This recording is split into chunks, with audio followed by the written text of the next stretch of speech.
Have you ever stopped to think about the fans behind a band? What is it about the music that keeps fans coming back for more? Or is there more?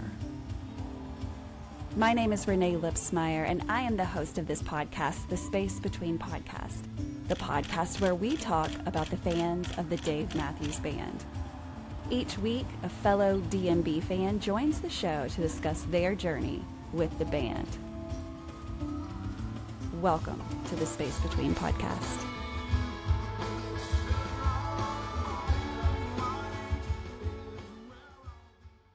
Hey guys, welcome to another episode of the Space Between Podcast, the podcast where we talk about the fans behind a band that has been making music for over 30 years. If this is your very first time to join into the show, thank you so much. You are about to learn about a band that maybe you didn't even know is still playing music. All of the questions that come up when we talk about one band, Dave Matthews Band. Of course, they started in 1991 in Charlottesville, Virginia, and they are literally still touring the world. And thousands of people stay close to their heels, following them in every direction. So every episode, I have a fan of Dave Matthews Band on the show to talk about their why. Why do they listen to this band? When did they find them?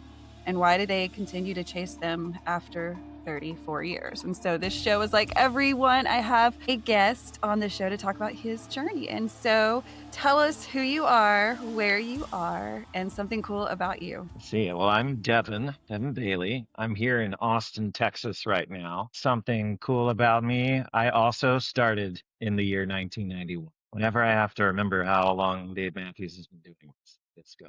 Well, I was born in April. You were born in 1991. Looky there. This is going to be a great story. I love it. I think you might be the first person on the show that was born the same year as the band was created. So this is going to be a great, great story. So tell us, what do you do in your free time outside of like listening to music and stuff? That is you a large part. Yeah, I'm in the live music capital of the world. Yes, you are. So I fully take advantage of that. It is rare to go a week without some kind of concert. And I'm a huge participant. You know, they film Austin City Limits here. And so those are recorded right down the street from where I work. So if one's happening, I just go get in line and find a way to get in there. And let's see, we just had awesome 50th anniversary of Austin City Limits last year. And so I tried to hit every single one of them. So yeah, that's absolutely. a good part of my free time is just going around town, a lot of music and making friends. What a life though, right? That's awesome. You live in a great city for that. I've been to Austin. Of course, Austin 2022 is one of my favorite shows of ever. Front and center. Of ever. Yeah. Yes. Also just like how he busted out that year with Break For It, Break Free, Shotgun. I mean, you name it, it was happening in Austin. And I was like, well, he should play here often. And it was a beautiful venue, like had just opened. Brand new, and it was cold, which in Austin goes a long way. Yes, it was cold inside. I do remember that and thinking, it's 1,000 degrees outside that we stood in line for. And then we get inside and we're like, oh, shit, I didn't know I was going to need a winter jacket. But once the dancing started and everything, we were just fine. It was like the first couple hours of waiting.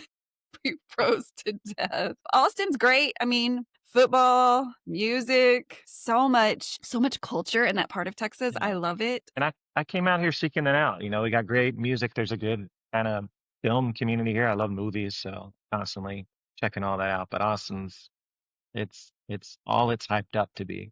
Don't let anyone tell you it's no longer what it used to be. It's still thriving in the best way. What is the slogan? I know that Austin has like a slogan. I don't know the particular. I can tell you a line from Richard Linklater though that I've always loved. He's a local filmmaker, and his was, "Whenever you moved here, you just missed it." So that's a good framing of Austin. It's always been good. I want to say that I heard something like, so I live near Fayetteville, Arkansas, and so they're saying about the city is keep Fayetteville funky. And I wanted to say that Austin had something similar keep to that. Keep Austin weird, yeah. It's okay, keep Austin weird. Our local business, support our local businesses, keep Austin weird, which that is something that is changing around here. We're getting all the big businesses are. So tell us, when was the very first time you came across or heard about Dave Matthews Band? Yeah, I know. I definitely grew up with like the hits, right? Anything that was played on the radio, I would say I was fairly familiar with. But here's what's really going to date myself. I swear the first time I like really plugged in, and paid attention was like a couple of my friends had on their MySpace accounts Yeah. the Gravedigger music video. Oh, yeah. And I remember that was, I liked his music, but that was really the first time I was like, I just watched that music video. You can't even find it on, I don't even think it's on YouTube anymore. Oh, I don't Um, know. but I would watch that over and over again because you used to have to go like find the algorithm and like put it into the code of your God, page, what were all we these doing things. back then? We were savvy. But I think that was probably the first time I like just really paid attention. And then I had like a mentor figure when I was like a freshman in high school who was obsessed with Dave Matthews. Obsessed. And it was his single mission to make sure that I also was obsessed with It Dave Matthews. worked. It I don't know worked. if it worked And then, but I eventually. think I became more obsessed than he ever was.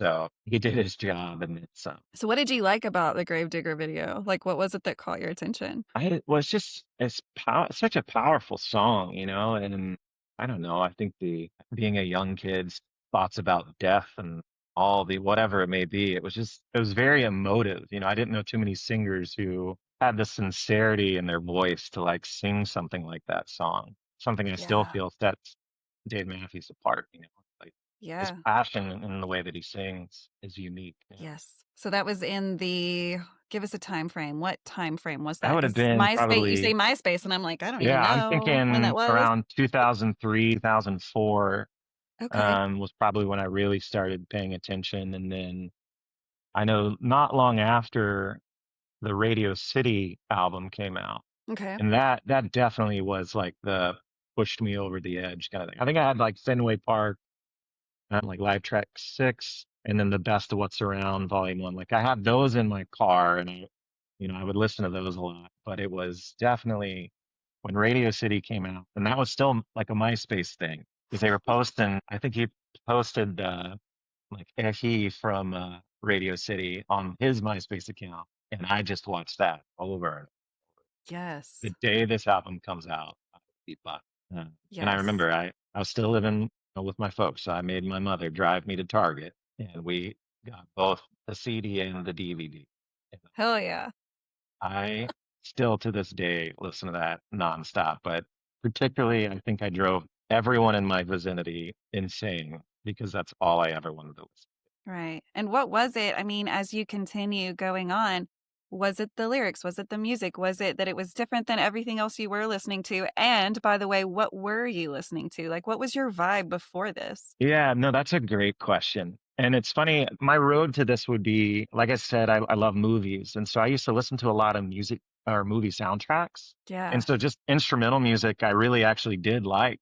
And, I grew up in a Christian household too. And so hearing a song like Bartender that was like questioning the bigger themes Right. of Right. life and like, questioning faith as a whole, Right. like I was just really captivated by someone being honest about doubt and like Mm-hmm. disbelief and trying to make sense of all of that. And so, yeah, Bartender was, I mean, starting that show with Bartender, I mean, that's one of the best live performances I think of all time. It is. My opinion too. My husband literally still gets goosebumps when listening that particular version. It's the It's one just I share with people. They'll be like, this is who this guy is, like yes. that's what I send Yes. people. And then I get the band to them. But so for me, it was a combination of the lyrics and then the jams were exciting because it was kind of tying into that instrumental music that I really liked. And it's just beautiful music. Yes. And like more than like the rock, I really love the jazz kind of stuff. Oh And yeah. so like, yeah, listener supported in particular, it was just like, the right tone of music for me. Right. But other than that, Absolutely. it's so funny. Like I feel like I listened to maybe some folky kind of music. Like I remember Damien Rice. I was obsessed with them about the same time. I think Snow Patrol was someone I was listening Yeah, hell yeah, before I their remember second them. album came Yes. out. I No, really liked yeah. some of their stuff. So it was, I don't know, it was kind of all over the place. But movie soundtracks definitely were the thing I was listening to the most Yeah. before I really leaned in on Dave Matthews. Yeah. I remember buying a lot of movie soundtracks. If I'm trying to think of like one that really stuck out to me, the Godzilla soundtrack, the one that came out in The maybe the Matthew late Broderick 90s. one.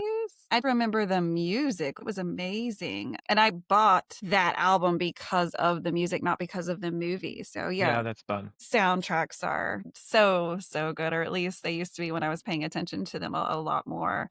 But, even Dave Matthews Band has been on a couple of movie Okay. soundtracks. And Made a few. so yeah, so they're everywhere. 2004, 2005, Evan, you're in the early 2000s. What's next? Like, how do you keep progressing? Yeah, well, I'll say this because I feel like it's kind of part of the story is, in 2007, I was living in a different city than I grew up in. And I Uh-huh. had this rowing community that was like kind of the main social world I was in. And I remember my coach died like suddenly in a car accident. Thanks. And I remember back to kind of Radio City, I remember just really, I think that's why I leaned on that album because it was kind of this like it was the right tone to process something like that as a young person. And so Yeah. some of those songs just kind of had that somber, mellow kind of place to like find some comfort and just kind of get away from the grief a little bit. But it also, I think, kind of latched me to that music in a particular kind of way too. And so I feel like that was definitely the big thing. I was actually supposed to go to my first concert the weekend of that funeral. And Oh so I my didn't get to goodness. go in Yeah. 2007 to the Tampa show, it would have been, there were some songs that I really would still have never heard, never played at that show. Wow. And so that was a really kind of pivotal thing for me. And especially, I do think that album really helped me like deal with it. Just the Yes. right tone. And so I moved back to my hometown in 2008. And that was the first year I got to go to a live show. And so my first concert was the Atlanta show in 2008. And they opened with Bartender. So it was just like perfection. Magic. It was, and I don't know, did you go to that tour? Were you the No. 2000? So the way they No. started that show was, I haven't been to a show since it did this, but they had like a cage in front of the stage that was an LED Uh-huh. screen. And so when the music started, you couldn't see the band. It was like a projected kind of image. And then when the band kind of crashed into Bartender, you could see them. And then the Oh cage wow. like started to rise. And it was What? it was incredible. Like I just got Wow. goosebumps Ooh, remembering it. like they totally uncaged the beast. Like, It was okay, guys, It was a here they fucking powerful come. experience. Exactly. It was something else. And the only bummer in not going to that 2007 show is I never got to see Leroy. And because Hmm. his accident was just before the Atlanta concerts. And so I remember that night we all made like a video. We want Roy. We want Roy. And like kind of got to be a part of sending him some love while he was still in the hospital. So that was such a bummer. So it was some of Jeff's first shows kind of touring with the band. And it was also the year Tim Reynolds kind of full time joined the band too. So it was exciting on that level of there's a lot of Yes. new things happening here, but I never got kind of that original crew. And I do, Right. that is a bummer to me. It is a bummer. I never saw Leroy either. I did see Boyd. I never saw Leroy though. And, don't we wish we could have all had that time, but it wasn't in the right times for me or for you. And so thankfully the band has documented and the fans have documented that time so that we still have the music and we That's still have right. videos. And so it's good, I think, to know about the original start of this band just to kind of understand it even as it is now. And I hate that you missed that. But again, Yeah. yeah, you were going into an exciting time as well. Yeah, Hard to see absolutely. that at the same time though. Yeah, So let's talk about first show. So you had listened to some live albums. So knowing that their studio albums versus when they played it live, you knew that it wasn't going to sound exactly the that's same. You right. knew that they did extended jam sessions. Anything you remember walking away from your first show going, kind of wasn't expecting that, or wow, I was more surprised than what I thought I would be. Like, do you remember? And I know it's been a while and I get that, but like it's hard to Yeah. remember all of those things. But No, do you remember anything? I just knew I immediately wanted to go again. That was like the first impulse. I think I even might have had some friends going to the next show. And I remember, didn't have a job. I was dependent on my parents at that point. Sure. And I was like, please. And they're like, why would you Yes, go see the same band twice, you know? exactly. And then the next year I was definitely a bit more independent and I went to so many shows in 2009. But No, that was definitely, I mean, I was just blown away. It was every bit of joy you want to get from a show. And it was a great show for like a first time too, because it was like the encore was like Crash into Me and Ants Marching, you know, it was like, that's what the only thing I'll say is they were supposed to bring back Space Between that night. And some kid, I think, really begged Dave to play Crash into Me. So they played that for this person. And Yeah. I'll forgive them because at least for a first show, that's kind of the encore you want. Give me the Yeah, you two still want all biggest those songs. songs. Yeah, absolutely. I'm glad there's still all that electric feelings I behind the still songs lose that it. are Y I mean, just the fact that they're still playing it is enough reason to lose it, and so That's I right. always That's feel so sad exactly when how I people gripe feel. about Who anything, but cares? that's okay. We get to still do Your that. opinion matters. That's right. Yes. So it didn't take you long. You left wanting to go see more shows, and it sounds like it took just a little bit, but you did. 2009, you hit the road. 2009, I hit the row. I think I went. They had the two Alpharetta shows. I remember I skipped school to take a car full of Hell buddies yeah. up to Alpharetta, and man, one of my favorite concert memories of all time. There's a couple things that happened at those shows that are really memorable. But we almost got kicked out because if you ever go to Alpharetta, it's a really small venue. It's only like 9,000 people, and the lawn Oh, awesome. is really close to the sidewalk. Like it's not that elevated. And Uh, when Tripping Billies came on, we were dancing our asses off. And like we had moved the lawn all the way down into the walkway, and we were just kind of going crazy. And the fire marshals were like, "You got to get out of here." And I mean, we started a movement on the lawn, is what it felt like. Uh, but the other significant thing for me, at least, was I met kind of my good Dave concert buddy at that show. He came solo, and he just happened to sit down next to my friends, and we were just talking the same language. You know, it's like you meet yeah. those obsessed fans who get it, and they're Yes. like, "Well, last night he played this thing," you know, and we just were talking the same speech. And I met my friend Chris that night. We ended up I was in his wedding Wow. years later, but we've traveled many shows together. But it's just like kind of that experience, you know. It's like you just sit down next to a stranger and then you're lifelong buddies. So Right. Right. those And so shows are that's always memorable.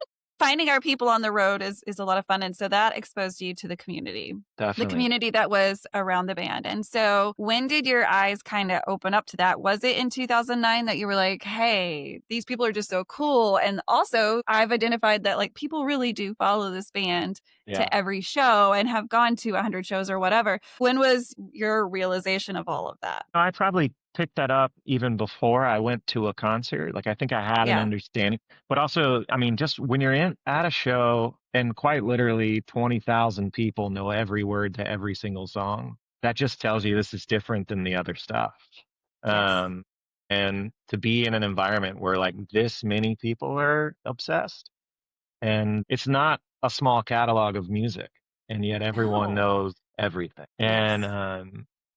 And yeah, you do. I feel like 2009 was definitely like talking to the people around me, and just getting to really know. Because I think I went to West Tampa and West Palm that year too, Mhm. uh, and just getting a good sense of like this is a big deal. And then those venues, especially down south, West Palm in particular, you're just tailgating all day, and so Yes. you're either waiting in line to get in or you're hanging out in the lots with people. And so that just that kind of community. And I think it really just started bringing my own friends along. Yeah. I had some friends from Tallahassee, Florida. That's where I grew up. And just piling in the car, finding the cheapest hotel we can, eating Taco Bell up and Mhm. down the coast. And then just that community just built and built and built. And you just start meeting so many great people. Then you like, you know, when you go to some of those more significant kind of venues, you just really find the larger community that is, and people who do Yeah. travel to as many shows as they can. And Yeah. it does, and Because it's a I'm 2 sure for 1. I'm sure you feel this way, but it does feel like I have a friend in every state. You know, if I needed somewhere to crash, For I could sure. find it. You know, Yeah. if I wanted to go to a show but couldn't quite figure it out, I know it could happen. Just a phone call away. Do I know So, anybody in Utah? Do I know anybody exactly. in Idaho? Yeah. Probably. Let me look right quick. Yeah. It's good. You really do build a whole different set of friends, and sometimes they become more than just your DMB friends. You're in their weddings or you're in their lives on a different level other That's right. than just Yeah. speaking about DMB. Start talking about life and a real friendship is born there. So many of my friends I've met because of this community, and so thankful for that. So thankful that they like DMB, because it is just different. It is different to have friends that are into the same thing as you. Just like, whatever. If you're a big Chiefs fan, Chiefs Exactly. fans want to be friends with Chiefs fans, right? Like they don't want to be friends with Cowboy fans. Like they just, that's a little different, but also it's the same. And it's really cool to have friends all over the United States and maybe even the world that's into what you're into and can usually answer questions that maybe I can't, or I know somebody I can reach out to that's going to know that answer. It's fun to build that catalog of friends. 9 leads into what? And 2010 was the year for me. Absolutely. Because we went to the summer tour. I went to several shows that summer, and the West Palm shows forever and always I will remember as being amongst the best, because the big thing that year was they were bringing back all these songs, like in a really intentional way. They were liberating like everything they could, and every single venue wanted to hear The Last Stop. That was the song. Everyone was chasing it. And West Palm's kind of funny because I feel like West Palm's just kind of cool with it. They don't necessarily, I don't remember chants for songs in West Palm Beach. I'm trying to remember the order of that evening because there was just so much excitement involved in it. But I think I have a video of us on the lawn, just like it was just playing before it even happened, because we could tell the band's nervous or trying to figure out what they're about to do there. Yeah. And when they started the first chords of Last Stop, it didn't hit in your brain right away, but then it did. And just like everyone around me lost their ever loving minds. Yes. And it was just like, it was one of the craziest concert experiences I've ever had, because you're just so excited. Right. I had never heard the song at that point either. And it was just unbelievably exciting to feel like we got, right. You're the ones. We got. Yes. And I remember like 2 songs later, I think he wanted to like You and Me or something after that. And then Warren Haynes was the big opener. Government Mule was opening. And so they played one song, and then we saw them bring out the guest microphone. And I remember all of my buddies going, "There's a fucking mic," we were anticipating. Right. And they played the very first chord of Cortez the Killer, and I was just like, "This is the best concert I think I've ever been to." Absolutely. It was so exciting. I think my buddy like slapped my face just to like bring us back is to this reality. real? Like I mean, it really was how did we get so spoiled? Because it just like, I think the show started with the Stone. Like it was just a crazy weekend, and man, I love going to West Palm. It's just such a fun place. Too.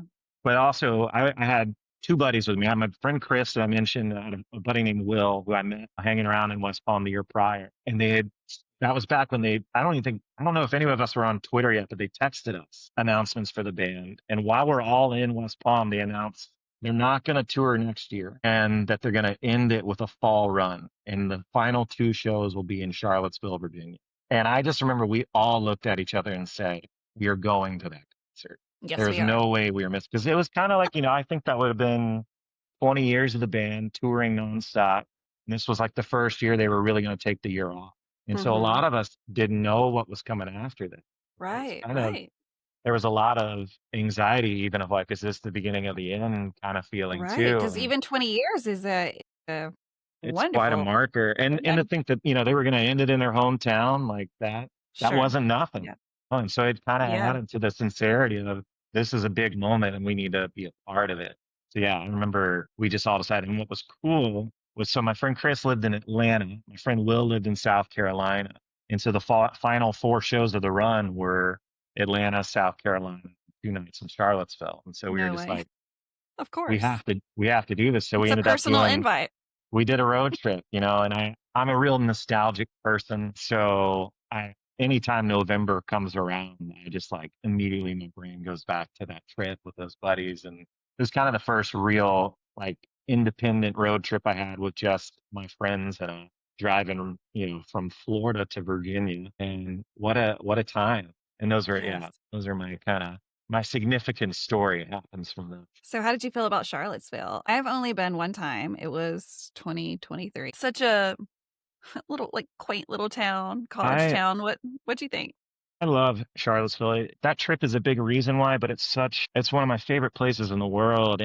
I actually got to live near Charlottesville for about a year, and I went down there just about every weekend, which was like, Sure. not to make it heavy, but it was the year of kind of all the BS that was happening there with the white supremacists. And so you'd be down there, and all of a sudden, all right, I guess I'm protesting this weekend too. Right.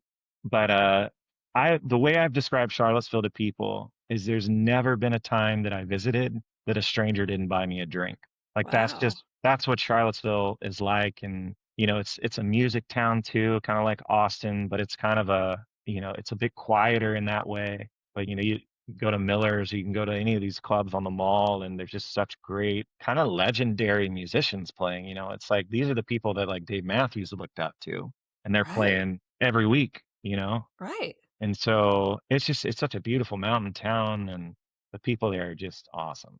Yeah, They really I are. love Charlottesville, but going for when Dave is in town is a whole other thing, because It it is. it feels like homecoming. The whole It street, does. kind of everywhere you look, people have those T-shirts on. The cars all have the fire dancers on them, and being able to see that band in that town, it just feels Yeah. different. Yeah. Do you remember any highlights from the shows in Charlottesville that year? Well, my big thing is we kind of harassed Dave Matthews into playing a song.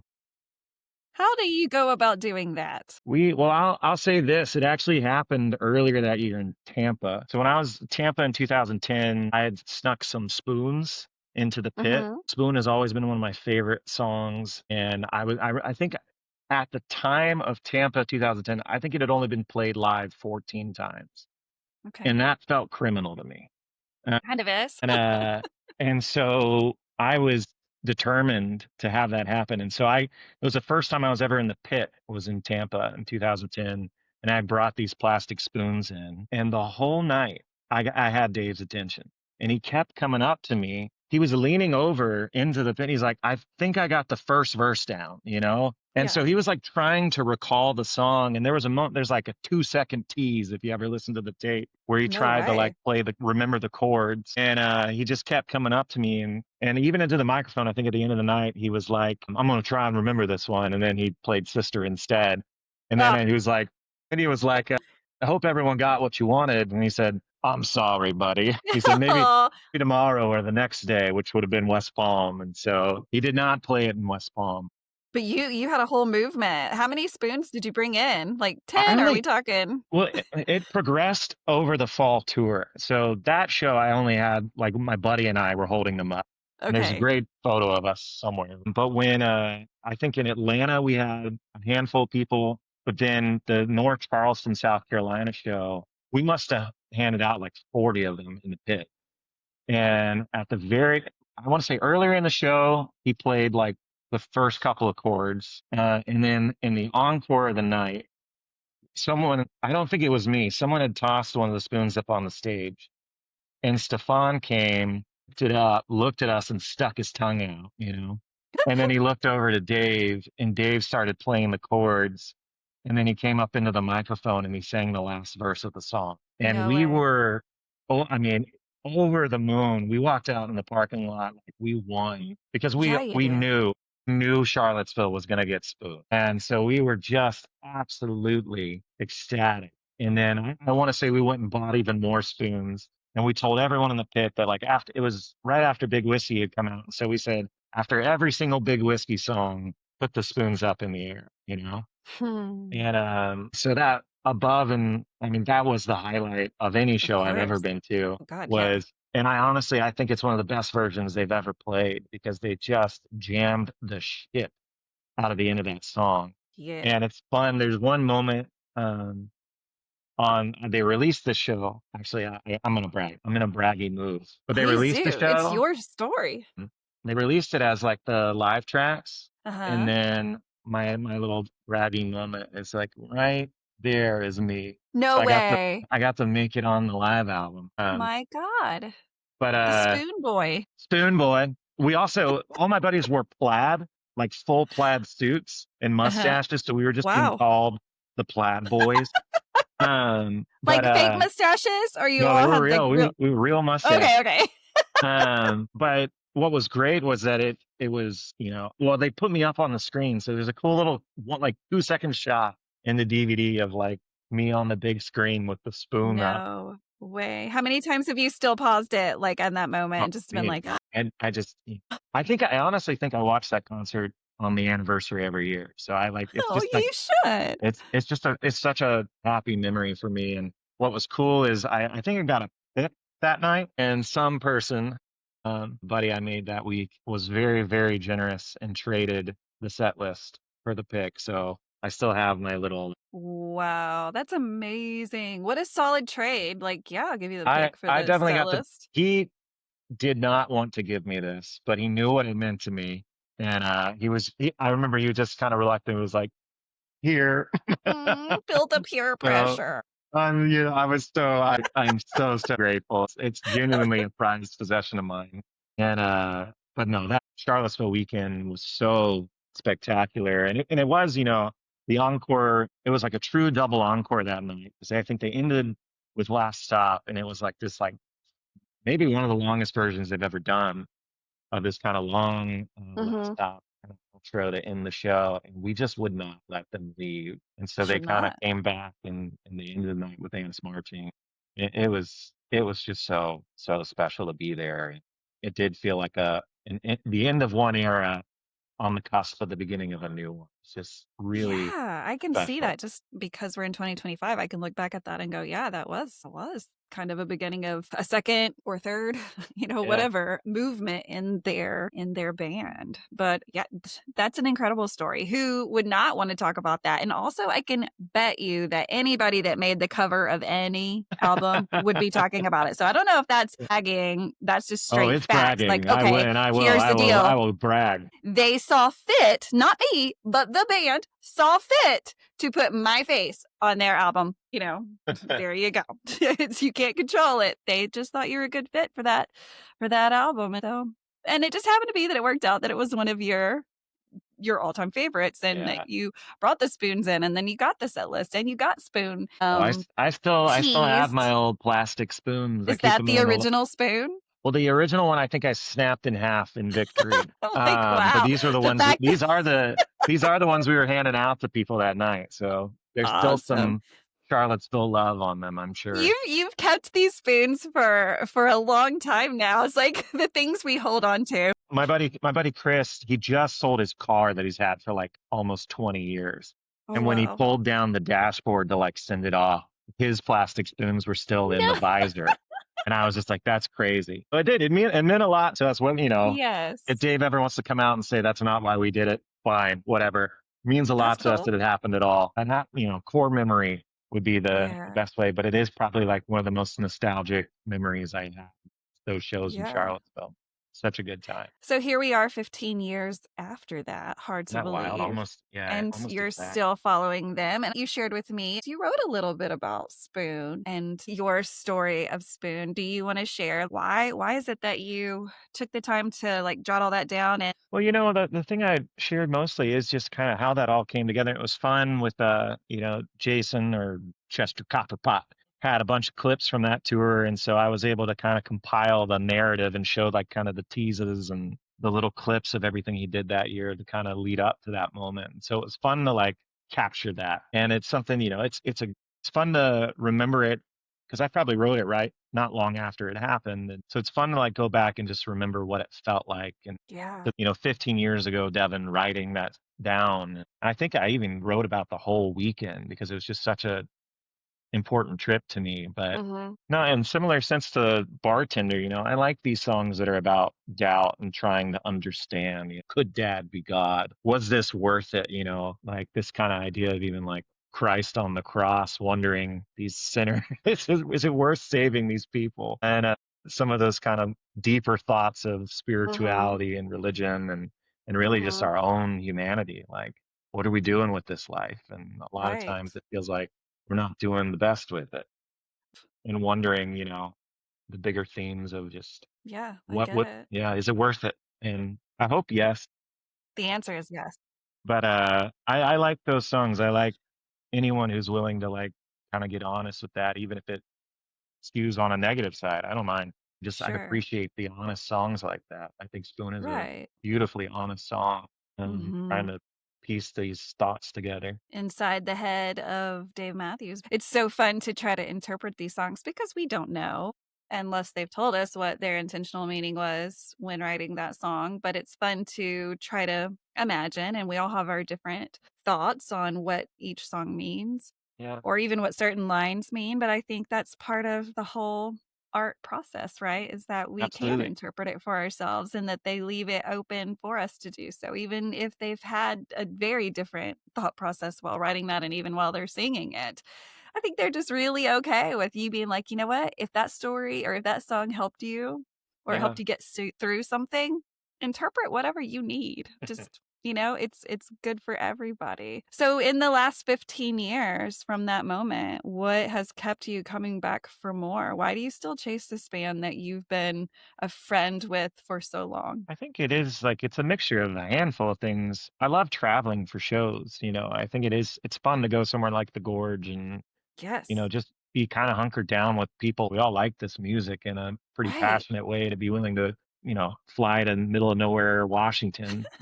Yes.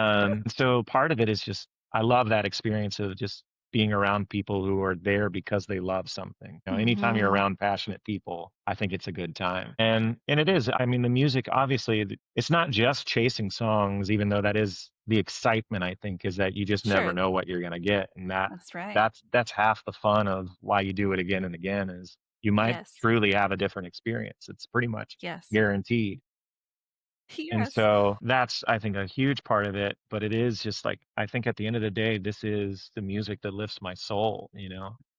It's not just escape, it's grounding. It's like Mm. the way you feel listening to this music, I think reminds you that life is a really beautiful, good thing when you surround yourself with people who are embracing them, opening themselves up to have that experience. It does connect you to what I think is actually the true story. It's like there's so much negativity in our face all the time, Mhm. but there's so much beauty too. And Yes. and it's important to put yourself in that situation and to dwell on it and to let it kind of take hold of you, and just let it empower you, right? To stand up and go, actually kindness and love can really have the final word. And It can. we need that. And appreciate Yes. Dave's constant articulation of that. He's all about that. I think the Absolutely. people who gather are doing their best to get on board with that too. And I'm so thankful that we're spending this time documenting because, Yeah. in 20 years, this will not be the life that we're living. Be great to go back to these stories and listen to such positive things. Like you said, the world is so full of negative things that just get between our ears and drive us Yeah. crazy. I think I heard something once that said like if someone says something negative to you, it instantly hits your brain, but a Hmm. positive experience takes like 15 seconds of like really sitting with it. And so Yeah. like that's why like if everyone gave you compliments, but one person said a negative thing, it like stays with you all night. So, what is 2025 allowed for you? What kind of year has this been for you as a fan? It's been a very pulled back year, actually. I was looking down because, I'm in Austin now, and usually I go to the Texas two-step, Of course. and a lot of times I'll fly up to Denver because it's pretty cheap to get there from here. Oh, yeah. But none of that's this year. No, it wasn't. So I was looking down, going, and I'm getting married next year, and so Oh, thank congratulations. you, thank you. And saving up for that. And so the bigger Yeah. trips in time, we went to Europe this summer too. And so just didn't have much to go do a big Dave trip this year. And so I was really, really grateful that some fans helped me go to that Houston show, that solo Houston show. Oh It was my like goodness. Tell us about honestly, that. honestly, truly one of my favorite shows I've ever been to. And I had Tell me why. I'd been to that venue before for I think Marcus Mumford did like a solo concert Uh-huh. in there, and it's so small. I mean, we're talking fewer than 1,000 people are in the venue, and so just super, super intimate concert. Mhm. And also, whenever it's like kind of I don't know, like a corporate show or some kind of thing like Yeah. that, you're like, yeah, you're probably just gonna play some. But I'm Just always the hits. surprised at like the songs that they choose to play at some of these things, and so it was just a pretty intimate night. And also just, it's the first time I've ever really seen Dave fully solo, like start to finish, full concert Mhm. solo set. I'd seen him do a show that kind of started solo and then some other musicians joined them. But this is like the first start to finish kind of solo concert. And that's just anyone who's been to one of those shows can tell you it's a whole different ball game. Yes. And you feel a lot more a part of it too. It's just like, because if you make a noise, it will be heard, like it's just like, so everyone's hopefully really quiet, and just really locked into what's happening on the stage. But it's interesting to see how he carries himself too, playing songs that usually these parts are played by other people. And sometimes he's figuring out how to compensate for that or make up for that. And right. No, it was such an awesome show. And I got to say hi to him afterwards, which was really special too. He came out and spoke to a few people. And so it was Look just at these memories. It was a that goes great right night. up there. And and I think it was made better by the fact that had I not done that, this would have been like the first Daveless year I've had in like a long, long time, save for COVID.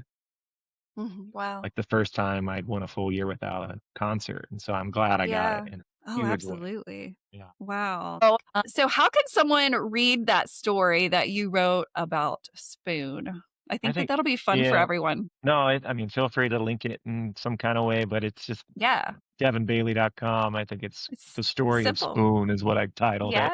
So super easy. It's just his name.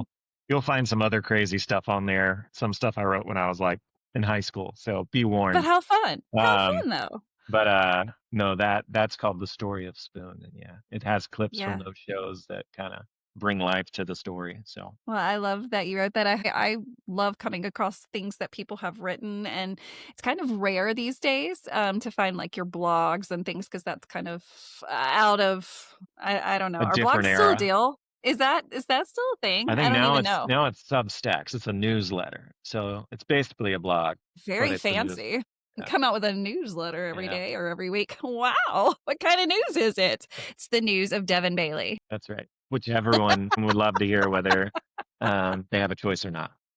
Well, I think so. And if they've listened this far into this episode, then they definitely are going to be looking it up. So just know that that's going to happen. I cannot thank you enough for sharing your story. No, like I tell everyone every episode, this show really only works if people come forward to share their journey, whether you've been a fan for 6 weeks or 30 years, or even if you've never seen them. I still like to remind everyone that you could be a huge fan of Dave Matthews Band and have never actually been to a concert. That is okay. I would love for you to be on my show. So if you're interested in sharing your journey, it's as simple as just reaching out to me on any social media, getting you scheduled. You can even email me, which will have that in the show links along with Devon's website in the show links, so you can look that up. And if you're listening to this on a podcast app, just know that you can watch all of this and most of my episodes on YouTube, which is simply just under the Space Between Podcasts.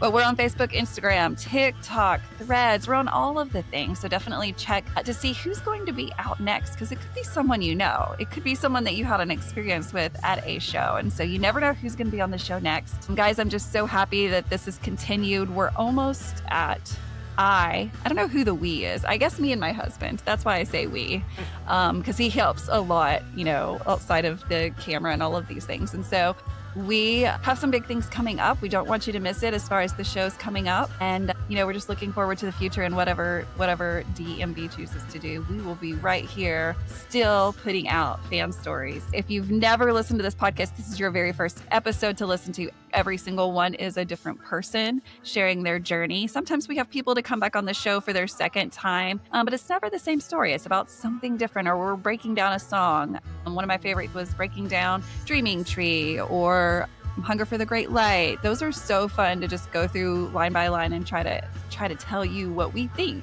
Dave is saying. And we could be totally off, but that's okay. It's funny, and it was a lot of fun to go through those.